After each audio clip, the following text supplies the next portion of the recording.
নমস্কার বন্ধুরা, welcome to my channel রিক গার্ডেন্সে আপনাদেরকে স্বাগত। তো বন্ধুরা, আশা করছি আপনারা সকলে ভালো আছেন। আজকের আমার এই ভিডিওর মূল বিষয়বস্তু হচ্ছে আমরা শীতকালীন গাছে কী ধরনের তরল সার প্রয়োগ করব, এই নিয়ে অনেক সময় কনফিউজ হয়ে পড়ি। তো বন্ধুরা, কনফিউজ হওয়ার কোনো দরকার নেই, আপনাদের জন্য রয়েছে আজকের আমার এই ভিডিও। বন্ধুরা, বাড়িতে তৈরি এই দুই ধরনের তরল সার দিলেই শীতে গাছ ভরবে ফুলে ফুলে।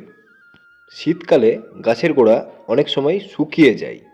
গোড়া শুকিয়ে গেলে গাছের বৃদ্ধিতে অনেক সময় সমস্যা হতে পারে।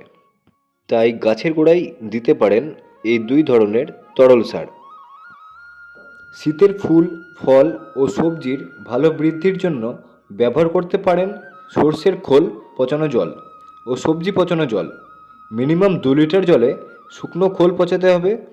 তারপর সেই 2 লিটার জলে আরও 10 লিটার জল মিশিয়ে গাছের গোড়ায় দিয়ে দিন। কিচেন কম্পোস্টকে 7 থেকে 10 দিন একটি পাত্রে ফেলে রাখুন। তার সাথে কিছু জল মিশিয়ে আপনি এই তরল সারের সাথে মিক্স করতে পারেন, যা দিলে আপনার গাছের গ্রোথ বুস্ট হতে বাধ্য। রেজাল্ট আপনাদের সামনে রয়েছে। বন্ধুরা, আপনারা আমার এই গাছগুলির গ্রোথ দেখে হয়তো বুঝতেই পারছেন। এই তরল সার যদি আপনারা সপ্তাহে একবার প্রয়োগ করেন, তাহলে আপনাদের গাছ খুব তীব্র বাড়বে এবং ফুলে ফলে ভরে থাকবে।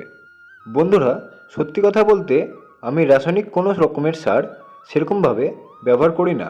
কিন্তু বন্ধুরা, সিজন ফ্লাওয়ার্সের ক্ষেত্রে আপনারা গাছের গোড়ায় যদি একটু এপসম সল্ট প্রয়োগ করেন, যা গাছকে সবসময় ফুল দিয়ে ভরিয়ে রাখতে ও ফুলগুলি দীর্ঘ সময়ের জন্য টিকিয়ে রাখতে অনেক সাহায্য করবে। 1 লিটার জলে 1 চামচ এপসম সল্ট মিশিয়ে মাটিতে দিয়ে দিলে চটজলদি আপনি পাবেন ফল।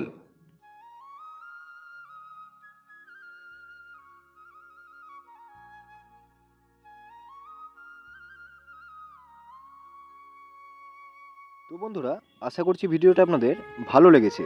ভিডিওটা যদি ভালো লেগে থাকে, ভিডিওটি আপনাদের প্রিয়জনের সাথে শেয়ার করে দেবেন।